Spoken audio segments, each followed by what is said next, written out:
Hey guys, hi everyone. Good evening, Adab, Namaskar, Sat Sri Akal, and I welcome you all to the GST amendments for September 2026. बहुत ही छोटे छोटे दो amendments हैं and interesting ones guys actually. लेकिन input tax credit में जो amendment आया because it has a reference with rule 31D which deals with final level, तो ये हमारे एग्जामिनेशन पॉइंट ऑफ व्यू के लिए प्रैक्टिकल क्वेश्चन इसमें आना के चांसेस कम है, बट थियोरेटिकली आपसे पूछा जा सकता है. इस प्रोविजन को समझने के लिए मैं आपको एक बार ये मान के चलूंगा कि आप सीए इंटरमीडिएट क्लियर कर सीए फाइनल में पहुंचेंगे और सीए फाइनल का रूल 31D की छोटी मोटी बातें करूंगा, तब जाकर आपको ये वाला clause which is a newly inserted clause in exceptions to rule 86B समझ में आएगा, जिसके लिए मैंने कुछ यहां जगह भी छोड़ रखी है. मैं आप लोगों को दोस्तों इसमें एक एग्जाम्पल बनाकर समझाऊंगा. And then we will have registration under GST, जिसमें दो न्यू रूल इंसर्ट हुए हैं in the registration process, rule 9A, rule 14A. हम इनके बारे में भी डिस्कस करेंगे गाइस. वो भी बहुत आसान है. अगर मैं एग्जामिनर हूंगा तो मेरा focus will be more on registration chapter, क्योंकि ये दोनों रूल्स कॉम्प्रिहेंसिवली इंटरमीडिएट सिलेबस में एप्लीकेबल हैं. नाउ गाइस, सबसे पहले without wasting any further time let's get going with input tax credit. आप लोगों को याद होगा रूल 86B. रूल 86B हर एक उस इंसान का जिसका turnover during a particular month exceed करता है 50 लाख रुपए को, तो सरकार ने कहा है कि भाई साहब आपको जो इनपुट टैक्स क्रेडिट है वो रिस्ट्रिक्ट करा जाएगा up to 99% of your output tax liability. उसके कुछ एक्सेप्शंस थे जहां पर आपके ऊपर ये रूल, ये रिस्ट्रिक्शन अप्लाई नहीं होता था कि अगर आपने एक स्पेसिफाइड अमाउंट से ज्यादा इनकम टैक्स पे कर रखा है, अगर आपका रिफंड जनरेट हो रहा था, अगर आप गवर्नमेंट अथॉरिटीज हैं, ऐसे करके कुछ दोस्तों आपके एक्सेप्शंस थे. और उसी एक्सेप्शन में एक नया एक्सेप्शन जोड़ दिया गया है. मतलब जो मैं आपको पढ़ाने वाला हूं वो वाला प्रोविजन है, वो एक्सेप्शन है, वो ऐसा केस सिनेरियो है जहां पर रूल 86B अप्लाई नहीं होगा. आइए गाइस, मैं पहले पढ़ता हूं दोस्तों, उसके बाद पूरा एक एग्जांपल बनाऊंगा. एग्जांपल से ही बेटर क्लैरिटी मिलेगी. New exception inserted in rule 86B and it has been inserted with effect from the 1st of February 2026. इसलिए दोस्तों ये मई 2026 के लिए एप्लीकेबल नहीं हुआ था. आप लोगों को पता है जब भी एग्जाम्स होते हैं उससे पिछले 6 महीने में आए हुए अमेंडमेंट्स एप्लीकेबल नहीं होते. 6 महीने से पहले वाले अमेंडमेंट्स एप्लीकेबल होते हैं. तो क्योंकि ये वाला आपका 1st of February में आया, अगर हम यहां से इसमें 6 मंथ्स ऐड करें गाइस, तो ये आपका निकल कर आता है 1st August. और क्योंकि आपका अटेम्प्ट सितंबर में है तो ये 6 महीने से पुराना अमेंडमेंट है, इसीलिए ये आप लोगों के सिलेबस में एप्लीकेबल हो गया है. अब क्या बोलते हैं, a new clause F has been inserted in the exceptions to rule 86B. Under this clause a registered person other than a manufacturer. तो मैन्युफैक्चरर के लिए ये एक्सेप्शन नहीं है. तो if you are a manufacturer तो ये एक्सेप्शन आपके लिए एप्लीकेबल नहीं होगा एंड आपके ऊपर जो limitation of utilization of ITC under rule 86B है वो एप्लीकेबल रहेगा. तो under this clause a registered person other than a manufacturer shall not be required to comply with the restrictions of rule 86B in respect of the supply of goods specified under rule 31D, provided that the supplier has paid GST on the basis of declared retail sale price, जिसे आप maximum retail price भी कह सकते हैं. अब sir ये तो हमें बिल्कुल भी समझ में नहीं आया. I totally agree with you, क्योंकि ये तो दोस्तों बेयर एक्ट जैसी लैंग्वेज है जहां पर समझ पाना थोड़ा सा मुश्किल है. लेकिन मैं आप लोगों को इसका पूरा कंसेप्ट समझाऊंगा with the help of an example. मैं एक बार नोट और पढ़ देता हूं दोस्तों, फिर एग्जांपल करेंगे and then why this exception being provided ये पढ़ेंगे.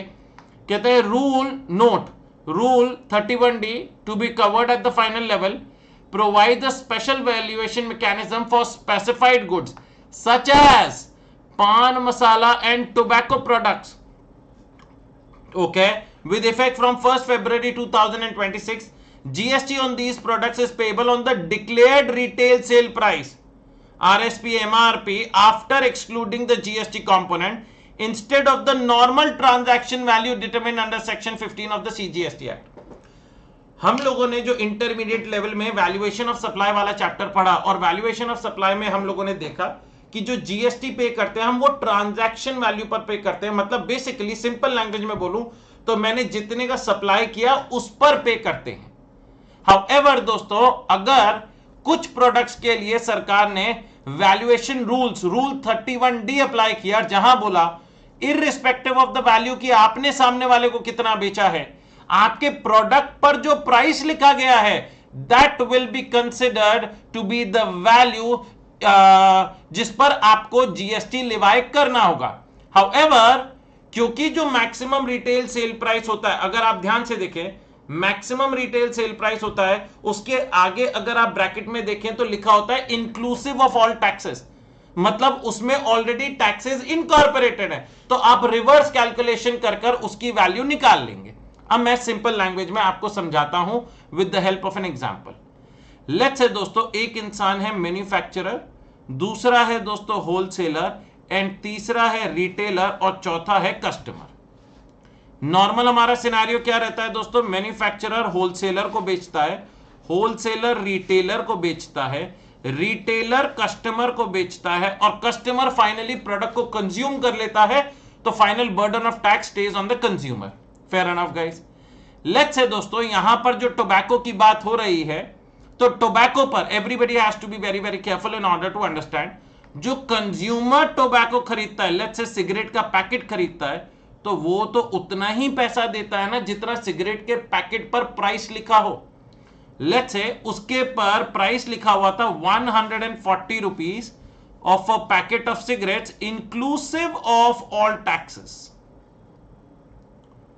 तो if you want to buy a packet of cigarettes which we should not, तो हमें 140 रुपए देने पड़ेंगे, but this 140 includes all the taxes. अब assumingly guys the rate of GST on the sinful product जैसे कि ये है उस पर 40% है। तो ध्यान से मेरी बात सुनिएगा, क्या मैन्युफैक्चरर होलसेलर को भी 140 रुपए का बेचेगा? क्या होलसेलर रिटेलर को 140 का बेचेगा और रिटेलर कस्टमर को 140 का बेचेगा? नहीं, नहीं तो होलसेलर कहेगा भैया मेरा मुनाफा कहां गया। तो अब सरकार ने क्या बोला, for the purpose of levying GST, हो सकता है दोस्तों जो मैन्युफैक्चरर होलसेलर को बेच रहा है, ध्यान से मेरी बात सुनिएगा, जो मैन्युफैक्चरर होलसेलर को बेच रहा है वो प्रोडक्ट का प्राइस लेट्स से 45 रुपीज है, लेकिन अपन लोग अभी तक क्या करते थे कि इस पर जो जीएसटी लगाते थे, लेट्स से मैंने जीएसटी का रेट कितना माना एट द रेट 40%, तो इस पर अपन 40% लिवाई करते, तो 45 रुपीज का 40% अगर अपन निकालते हैं तो 18 रुपीज इस पर जीएसटी निकलकर आता, तो टोटल अमाउंट जो होलसेलर को मैन्युफैक्चरर को पे करना पड़ता that would have been 63 rupees. लेकिन सरकार ने कहा कि ये अब बंद हो गया है भैया, ना ना ना, कह रहे सर अभी आप ही ने तो कहा 40% लगता है। करेक्ट, मैंने ही कहा 40% लगता है, but with the implementation of rule 31D में सरकार ने कुछ स्पेसिफाइड प्रोडक्ट्स बोले, जहां पर बोला कि GST will be levied not on the transaction value, it will be levied on the retail sale price, the price which is mentioned on the tobacco का पैकेट के प्रोडक्ट पर एक्सक्लूडिंग जीएसटी। तो इन्होंने कहा कि भाई साहब आपका जो 140 रुपीज का है वो इंक्लूसिव ऑफ जीएसटी है, तो अपन इसे एक्सक्लूडिंग जीएसटी कैसे करेंगे गाइस, फटाफट बताइए। It will be 140 rupees into 100 divide by 100 plus rate of tax 140, तो आपका दोस्तों पैकेट ऑफ उसका क्या बोलते हैं, जो पैकेट ऑफ सिगरेट है उसका 100 रुपए है, और उस पर ही तो कायदे से जीएसटी लग रहा है एट द रेट 40%, 40 रुपीज, तो टोटल आपका 140 रुपए का निकलकर आ रहा है 140। तो सरकार ने कहा at all stages the amount of GST that will B levied will be 40 rupees. तो यहां पर दोस्तों 45 रुपीज का पैकेट ऑफ सिगरेट्स है, लेकिन उस पर जो जीएसटी लिवाई करा जाएगा दैट विल बी लिवाइड कितना, 40 रुपीज का। तो होलसेलर को टोटल अमाउंट कितना पे करना पड़ेगा guys, wholesaler will pay 85 rupees. Wholesaler manufacturer को कितना पे करेगा दोस्तों, 85 रुपीज पे करेगा। Now the question that arises is कि जो जीएसटी 40 रुपीज होलसेलर ने पे किया है, तो होलसेलर दोस्तों 40 रुपीज का आईटीसी लेगा। Correct. Now the question that arises, जब होलसेलर रिटेलर को बेचता है तो कहता है भैया मैं भी अपना प्रॉफिट मार्जिन रखूंगा। उसने 45 रुपीज का प्रोडक्ट खरीदा, उसने कहा भैया मैं ना 20 रुपीज का मार्जिन रखूंगा। अब ध्यान से देखना, तो उसने कहा, होलसेलर ने, पैकेट ऑफ सिगरेट के लिए मैं 65 रुपीज का दूंगा, लेकिन इस पर जीएसटी कितना लगेगा? GST will be divide on the price excluding of taxes, जो कि उसके पैकेट पर लिखा हुआ है। तो उसके पैकेट पर 100 रुपए का आपका पैकेट पर 140 लिखा है, लेकिन रिवर्स कैलकुलेशन के हिसाब से 100 रुपीज आया, तो यहां पर फिर 40 रुपीज लगेगा। अब गाइज ये आता है कि रिटेलर को 105 रुपए का पड़ा, रिटेलर ने अपना प्रॉफिट मार्जिन जोड़कर आफ्टर ऑल 100 रुपए का उस पे था, और प्लस 40 रुपए दोस्तों जो जीएसटी, रिटेलर ने कस्टमर को 140 का बेचा। We as customer have to pay 140 rupees. Now the question that arises कि क्योंकि यहां पर होलसेलर ने जितना उसका इनपुट टैक्स क्रेडिट था 40 रुपीज का, उतनी ही उसकी आउटपुट टैक्स लायबिलिटी थी 40 रुपीज की, क्योंकि ये फिक्स्ड चलता हुआ आएगा। ये फिक्स्ड चल रहा है from manufacturer to wholesaler, wholesaler to retailer, retailer to customer. At every stage you will find that the rate that the amount of GST is 40 rupees. 40 40 40। तो in this scenario, in this case, सरकार ने कहा कि अगर हमने wholesaler के ऊपर rule 86 भी अप्लाई कर दिया, लेट्स से अगर होलसेलर का टर्नओवर एक पर्टिकुलर मंथ में, टैक्सेबल टर्नओवर अगर 50 लाख से ज्यादा है, और रूल 86 भी अप्लाई कर दिया, तो उसकी आउटपुट टैक्स लायबिलिटी का वो 99% तक ही आईटीसी यूज कर सकता है। करेक्ट बात है कि नहीं? और उसकी आउटपुट टैक्स लायबिलिटी कितनी है? 40 रुपए। अब सरकार कहती है, सरकार होलसेलर से कहती है कि आप इसका 99% तक ही, मतलब 40 रुपीज का अगर अपन 99% करें, मतलब 39.6 रुपीज ही आप क्या क्लेम कर सकते हैं? आईटीसी क्लेम कर सकते हैं। तो होलसेलर मोदी जी के पास जाता है, कह रहा है अरे मोदी जी कैसी बातें कर रहे हो, एक तो आपके रूल की वजह से मेरा इनपुट टैक्स क्रेडिट और मेरी आउटपुट टैक्स लायबिलिटी सेम है, क्योंकि रूल 31D ने कह दिया कि ट्रांजैक्शन वैल्यू पर जीएसटी नहीं लगाना है। रूल 31D कहता है that you will have to levy GST on the value which is mentioned in the on the packet excluding GST. तो ये जो 40 रुपीज है तो लगातार चलता रहेगा। But if you reduce my ITC, अगर आप मेरा आईटीसी कम कर देंगे तो मेरा तो हर टाइम रिफंड आएगा, मैं हर टाइम आपको परेशान करूंगा। बताइए, वैसे ही काफी परेशान चल रहे हैं आजकल। देख नहीं रहे जंतर मंतर पे कितना धमाल हो रहा है। मोदी जी कहते हैं सही कह रहा है बेटा तू। तो इन दैट केस सरकार ने कहा कि rule 86B will not apply on the wholesaler और रिटेलर एज द केस में बी, बट क्या मैन्युफैक्चरर पर अप्लाई कर जाएगा? हां जी। क्यों? क्योंकि मैन्युफैक्चरर का जो रॉ मटेरियल रहेगा उस पर यह रूल 31D एप्लीकेबल नहीं है। मैन्युफैक्चरर का जो रॉ मटेरियल होगा दोस्तों, वो कुछ अलग प्रोडक्ट होगा, जिस पर हो सकता है जो वो आईटीसी पे कर कराए, that will be less than the output tax liability that he is collecting. वो आपका आईटीसी 40 रुपए से कम होगा। इसीलिए सरकार ने कहा कि रूल 86B में जो हम एक्सेप्शन ला रहे हैं, रूल 31D की वैल्यूएशन वाले गुड्स के लिए रूल 86B नहीं अप्लाई होगा for any person other than a manufacturer. Everyone clear about it guys? इधर ध्यान से देखिएगा, सरकार क्या कहती है। Rule 86B restrict the use of electronic credit ledger for payment of output tax liability. बिल्कुल सही बात है, वो रिस्ट्रिक्ट कर देता है कि आप maximum ITC that you can claim is 99% of the output tax liability. However, where GST is already being discharged under the special valuation, क्योंकि स्पेशल वैल्यूएशन क्या कहती है कि इन केस ऑफ पान मसाला एंड टोबैको प्रोडक्ट्स, हम जो GST Levi करेंगे that will not be on the transaction value, but it will be on the value declared on the cigarette packet excluding GST. तो in that case सरकार ने कहा based on RSP MRP under rule 31D the government has relaxed the applicability of rule 86B for such supplies made by traders other than manufacturers, which seems very very logical guys. ये तो बहुत logical point है, क्योंकि उनका output tax liability और input tax credit same आ रहा था, तो उनके आईटीसी को रिस्ट्रिक्ट करके उनको परेशान करने वाली बात थी। फिर वो आपसे रिफंड मांगते रहते, आप रिफंड प्रोसेस करते रहो। तो सरकार ने in case of a person other than a manufacturer, सरकार ने रूल 86B में एक नया एक्सेप्शन जोड़ दिया।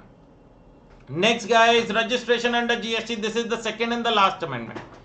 तो जो सितंबर 2026 वाले बच्चे हैं उनके लिए बहुत ही छोटे छोटे दो अमेंडमेंट्स हैं। हाउएवर, अगर मैं पेपर सेटर हुआ तो मैं 5 नंबर का क्वेश्चन अगर बनाना चाहूंगा तो रूल 9A और 14A से बनाना चाहूंगा। इसके एग्जाम में आने की प्रोबेबिलिटी ज्यादा है और ये थोड़ा बड़ा भी है, आप लोग देख सकते हैं, it goes up to 2 pages. Alright, खैर इसमें बहुत सारी चीजें रीडिंग के लिए हैं और मैंने सिंप्लीफाइड लैंग्वेज में समझाने के लिए इसे डिटेल में लिखा हुआ है। अब सरकार ने क्या बोला, automatic registration to be granted electronically for low risk applicants, rule 9A।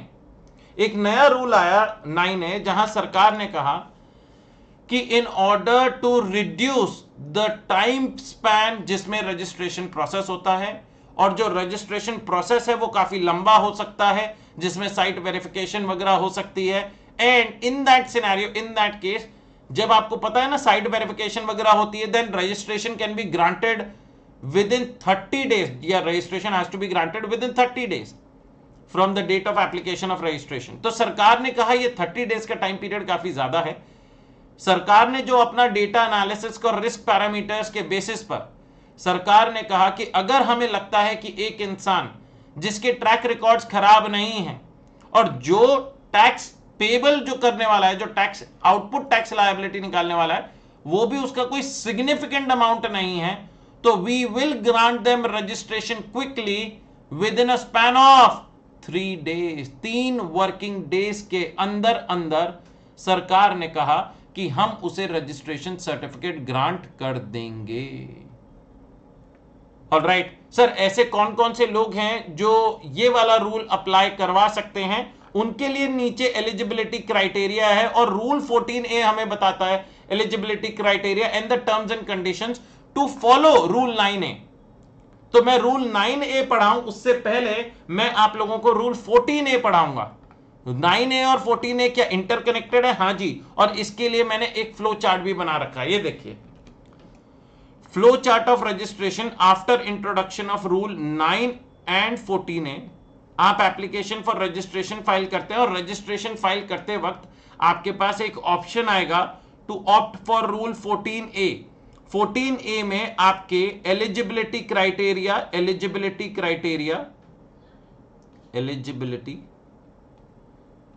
Plus दोस्तों टर्म्स एंड कंडीशंस होंगी guys, and if all the terms and conditions are satisfied और आपने रूल 14A ऑप्ट किया तो procedure for rule 9A eligible है तो registration grant कर दिया जाएगा, और अगर नॉट एलिजिबल हैं तो process under normal rules. Normal rules कौन से हैं? रूल 9 में आपका फिर प्रोसेस किया जाएगा। ऑलराइट गाइस, आइए गाइस सबसे पहले अपन चलते हैं option for small tax payers to get registration electronically. Eligibility, any person who has made application for registration under rule 8, rule 8 prescribes application for registration and is total tax liability on supply of goods and or services made to registered persons, जिसमें CGST, SGST, UTGST सब मिलाकर उसकी total tax liability 1 महीने की 2.5 लाख रुपए से ज्यादा की नहीं है। मतलब उसकी total tax liability, this is not the amount of tax that we need to pay to the government, this is the output tax liability, this is the output tax liability, this is the tax liability we collect at the time of supply।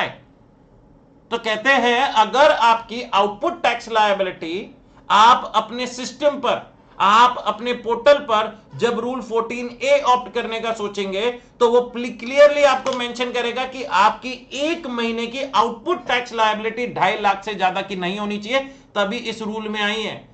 अगर आपकी एक महीने की tax liability 2.5 lakh रुपए से ज्यादा की हुई तो आप ये वाला रूल ऑप्ट मत करिए, ये वाला रूल आप ऑप्ट नहीं कर सकते हैं, फिर आपको नॉर्मल प्रोसेस से रजिस्ट्रेशन करवाना होगा। दूसरी कंडीशन जिसका ध्यान रखना है कि आपको आधार ऑथेंटिकेशन करवाना है until unless you have been specifically exempted from Aadhaar authentication, जो सेक्शन 25(6)(d) में लिखा था।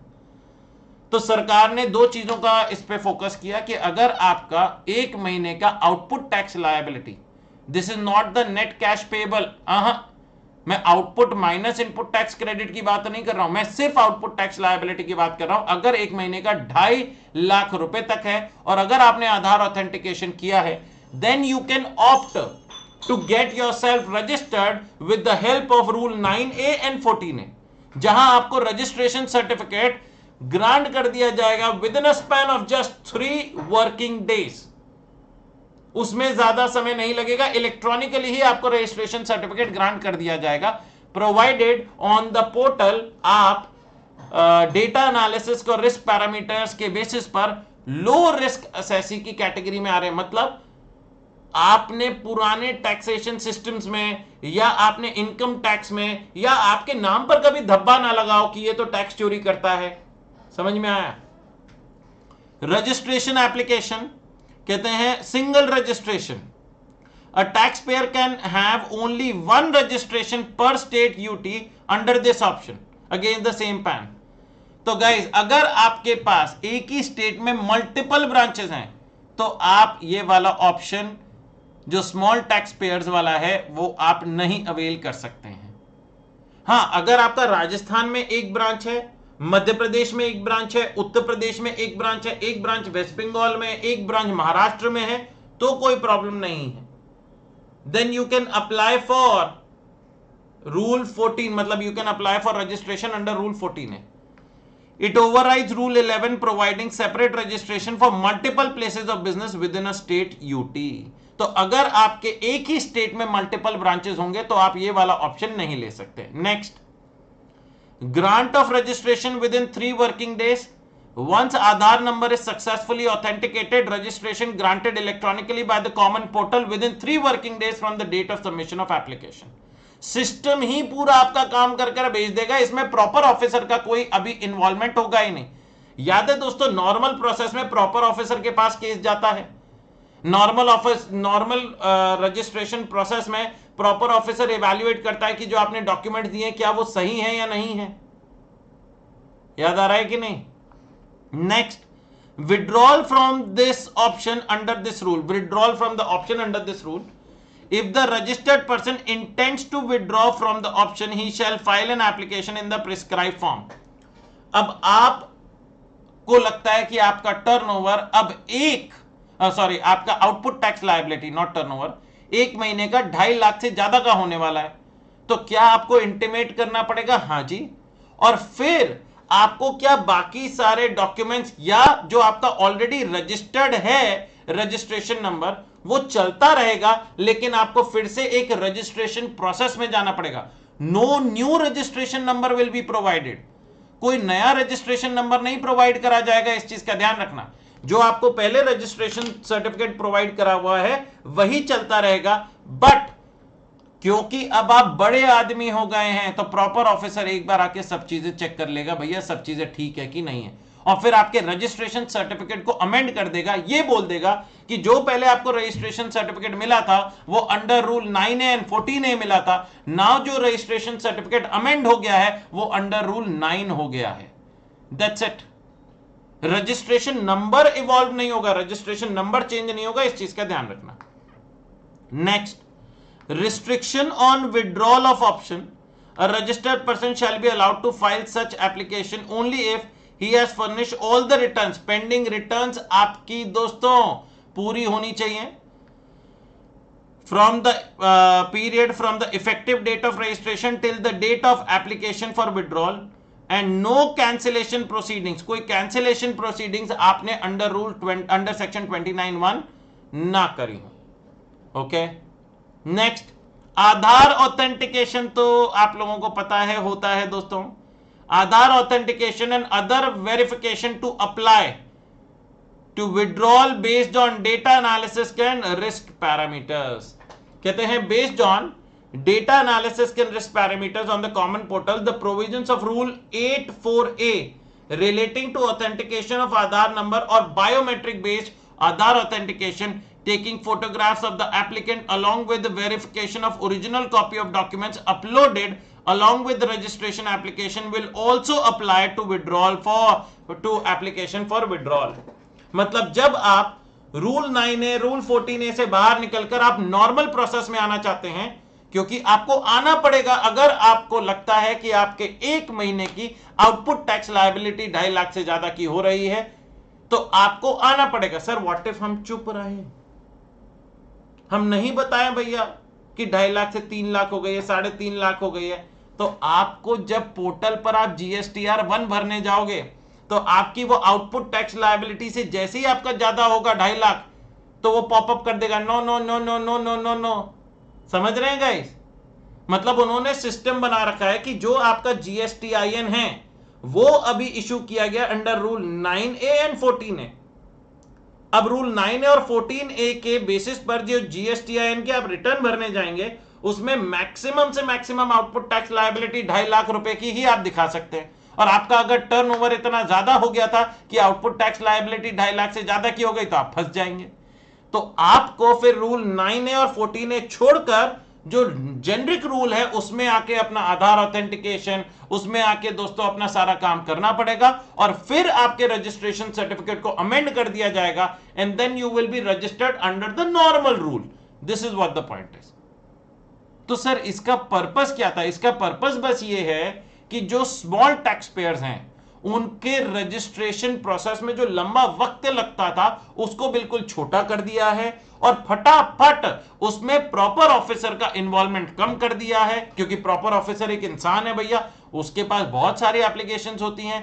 तो उस केस में सरकार ने कहा अगर छोटा इंसान है, उसका टर्नओवर कम है, उसकी आउटपुट टैक्स लायबिलिटी कम है ड्यूरिंग अ पर्टिकुलर मंथ और डेटा एनालिसिस का रिस्क पैरामीटर के बेसिस पे पता चलता है कि वो घपलेबाज भी नहीं है, तो इन दैट केस उसका रजिस्ट्रेशन सर्टिफिकेट जल्दी से जल्दी ग्रांट कर दिया जाए। Next, an acknowledgement for withdrawal of option shall be issued electronically. Approval and rejection of withdrawal application. withdrawal application मतलब जब आप रूल 9A 14A छोड़कर आप जनरल रूल में आना चाहते हैं, the application filed for withdrawal shall be duly verified in accordance with the prescribed manner. After verification, the proper officer will issue an order within the specified period allowing the application of withdrawal. जहां आप rule 9A 14A को छोड़ के general rule में आएंगे या reject करेगा। Once withdrawal is allowed, मतलब अब एक आपको अलाउ कर दिया गया है कि आप रूल 9A 14A से बाहर निकल गए हैं, तो क्या फिर आप दोस्तों आउटपुट टैक्स लायबिलिटी 2.5 लाख से ज्यादा वाली भी दिखा सकते हैं। हाँ जी, लेकिन वो कब से? उसी दिन से या अगले महीने की 1 तारीख से? सरकार ने कहा for the purpose of simplicity अगले महीने की 1 तारीख से। The registered person shall be able to furnish the details of output tax liability on supply of goods and or services made to registered person exceeding 2.5 lakh rupees from the first day of succeeding month in which the said order has been issued. Next, once a registered person has been allowed to withdraw the option under this rule, he cannot raise their output tax liability beyond the prescribed limit of 2.5 lakh रुपए for the period prior to the first day of succeeding month in which the withdrawal order has been issued. कहते हैं जब तक आप rule 9A और 14A में हैं और जिस महीने विड्रॉल हुआ उस महीने भी आप 9A और 14A में ही माने जाएंगे, तो उस महीने तक आप 2.5 लाख की लिमिट की आउटपुट टैक्स लायबिलिटी को क्रॉस नहीं कर सकते हैं।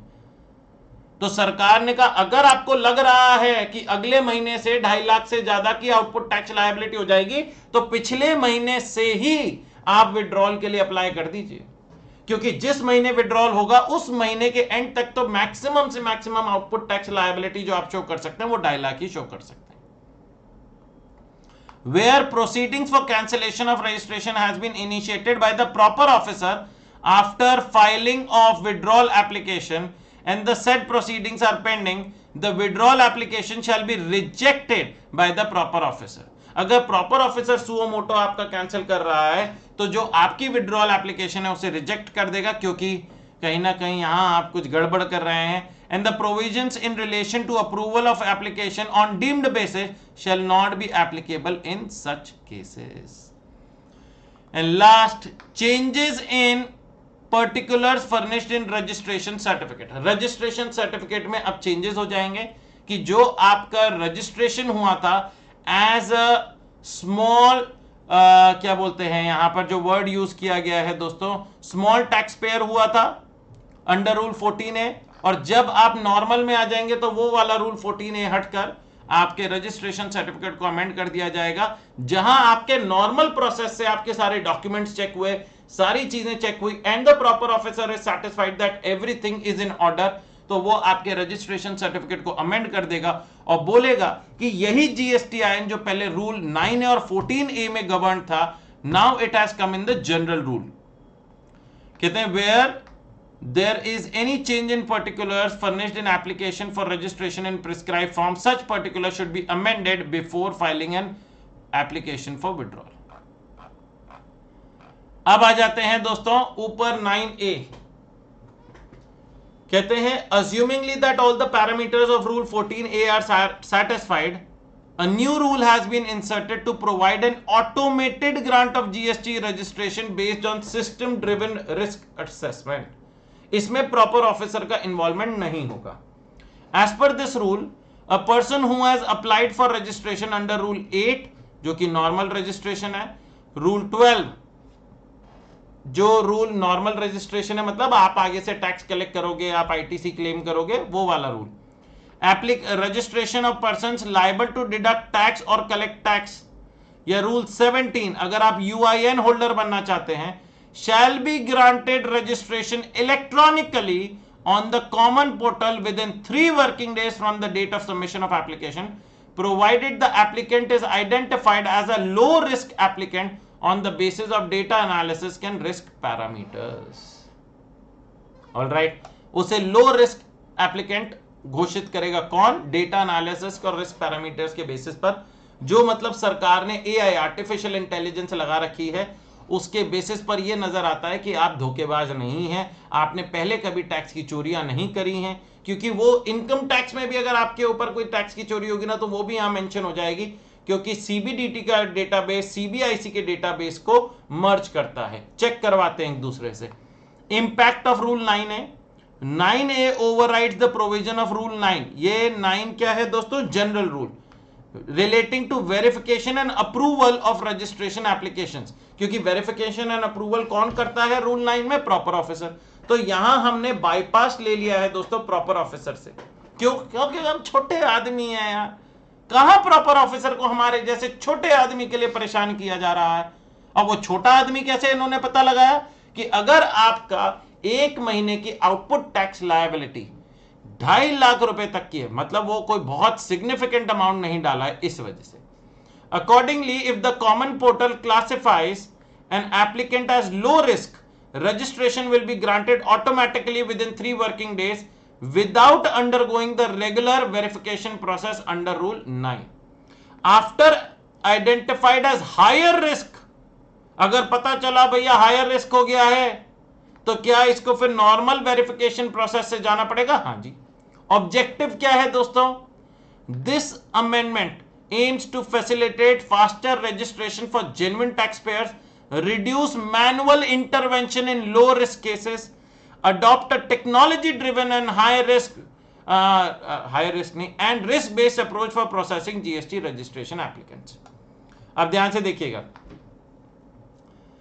एग्जाम्पल भी लेकर आया हूं. ABC consultant applies for GST registration under rule 8. Under rule 8 में मतलब as a normal registered person आप रजिस्ट्रेशन लेना चाहते हैं on 10th February 2026. The common portal analyzed the application using predetermined data analysis and risk parameters. ABC consultant is classified as a low risk applicant, जिसका output tax liability 2.5 lakh से ज्यादा की नहीं होगी, कहीं चोरी चकारी नहीं कर रखी, बंदा बिल्कुल साफ सुथरा बंदा है. तो सरकार ने कहा कि भाई साहब इस केस में GST पोर्टल ही उसका रजिस्ट्रेशन सर्टिफिकेट बनाकर उसे दे देगा और बोलेगा चलो तुम GST में रजिस्टर्ड हो गए. इसमें प्रॉपर ऑफिसर के पास दोस्तों ये एप्लीकेशन ही नहीं जाएगी।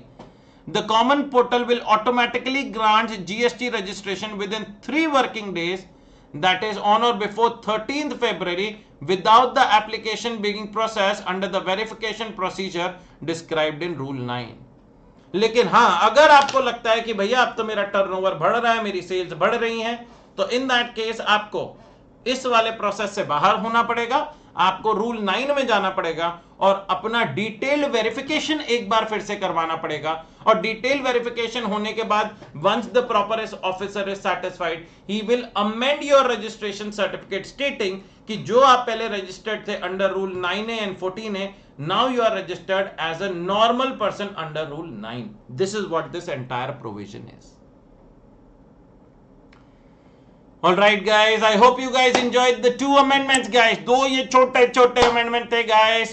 I don't think so इसके बाद आप लोगों को कोई भी प्रॉब्लम होनी चाहिए। जाने से पहले दोस्तों अपनी तैयारी के लिए कोई भी मौका मत छोड़ना। Do not quit।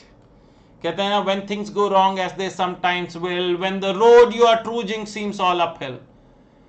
कहते हैं ना यार, कई बार जिंदगी में चीजें अपने मन मुताबिक नहीं चलती। When the road you are trudging, जिस राह पर चल रहे हो, seems all uphill, when the funds are low and the debts are high and you want to smile, आप मुस्कुराना चाहते हो but you have to sigh। sigh मतलब होती है लंबी सांस लेके, नहीं होता जैसे भाग कर आ रहे हैं। When care is pressing you down a bit, जब तबीयत भी आपका साथ ना दे, rest if you must but don't you quit। Life is queer with its twists and turns. Life is unpredictable with its twists and turns, as every one of us sometimes learn। वक्त के साथ साथ दोस्तों जिंदगी आपको हर तरीके के नजरिए दिखा ही देगी। कभी जिंदगी में बहुत अच्छा टाइम आएगा, कभी बुरा आएगा। And many a failure turns about when he might have won had he struck it out। Don't give up though the pace seems slow, you may succeed with another blow। आपको ना दोस्तों कछुआ बन जाना यार। अगर कभी भी मुसीबत आए ना भाई, मैं धीरे धीरे करूंगा लेकिन हटूंगा नहीं, पीछे नहीं हटूंगा। Often the goal is nearer than it seems to a faint and faltering man। Often the struggler has given up when he might have captured the victor's cup, and he learned too late when the night came down how close he was to the golden crown। अगर पीछे हट गए, मैं बता रहा हूं, the regret of pain, the regret of exiting, the regret of giving up will last forever। अभी जो आपका हो सकता है, the pain of less sleep, the pain of कहते हैं ना avoiding any family functions, every goddamn pain, that is manageable। लेकिन आज मैदान छोड़कर भाग गए, that pain, that regret will last forever। Success is failure turned inside out, the silver tint of the cloud of doubts, and you can never tell how close you are, it may be near when it seems so far, so stick to the fight when your hardest hit, it's when things seems worse that you must not quit। जब लगे ना कि अब सब कुछ ही बिखर गया है, बस उस दिन ठहर जाना, उस दिन थोड़ा शांत रहना। कहते हैं ना, जब बहुत खुश हो या बहुत बुरे टाइम में हो तब डिसीजन मेकिंग नहीं करते, because probably we are not in the best frame of mind. बस उस दिन कहना ठीक है, कोई बात नहीं, ये बस एक दिन था, निकल गया है, कोई बात नहीं, मैं अगले दिन फिर शुरुआत करूंगा। So stick to the fight when your hardest hit, it's when things seems worse that you must not quit. And guys, last but not the least, अगर आप लोगों को मेरे से पढ़ने का मन हो तो आप लोग हमारे श्रेय राठी क्लासेस में जाकर एनरोल कर सकते हैं, चाहे वो वेबसाइट हो या ऐप हो। श्रेय राठी क्लासेस ऐप आप प्ले स्टोर से डाउनलोड कर सकते हैं, और अगर आप iOS यूजर हैं तो डाउनलोड करिए माई इंस्टीट्यूट ऐप, और वहां पर एक ऑर्गेनाइजेशन कोड पूछता है, use the organisation code SRCL। अभी दोस्तों मैंने सितंबर और जनवरी वाले बच्चों के लिए अपनी सारी ई बुक्स 1 रुपए की कर दी हैं ऑन माई प्लेटफॉर्म। 1 रुपए की दोस्तों सब कुछ, सारी बुक्स मिल जाएंगी दोस्तों, अपडेटेड, इनकम टैक्स, जीएसटी, ले लो ले लो ले लो guys, but this is for a limited time offer. Regular taxation batches मिलेंगे, fast track, evaluated mock test series, MCQ test series, amended hard copy books, amended e books. लेकिन अभी e books जो दोस्तों जनवरी 2027 तक के बच्चों के लिए वो @1 मिल रही है। आप वेबसाइट से कैसे एनरोल कर सकते हैं? www.shreyrathiclasses.com पर जाइए and click on login button. Login button पर दोस्तों वहां आपका फोन नंबर मांगेगा, वो डाल दीजिए। अगर कहीं पर भी ORG ऑर्गेनाइजेशन कोड पूछे तो SRCL is the organisation code. Alright guys, notes, important note कि lecture notes will play on phone as well as laptop irrespective of the mode of purchase. अगर आपने फोन से खरीदा, ऐप से खरीदा है तो भी क्लासेस लैपटॉप पर चलेंगी, लैपटॉप से खरीदा है तो भी क्लासेस फोन पर चलेंगी, कोई दिक्कत नहीं। And for any assistance you can reach out on this number, WhatsApp call कर लीजिए गाइस, जो भी आपको कन्वीनियंट होगा, and we will always be happy to help. With that little thing, all the best guys, stay tuned for further more interesting sessions like these. अगर कोई भी चीज अच्छी लगी हो तो please share it with your friends, press onto the like button and do let me know your feedback in the comment box. All the best.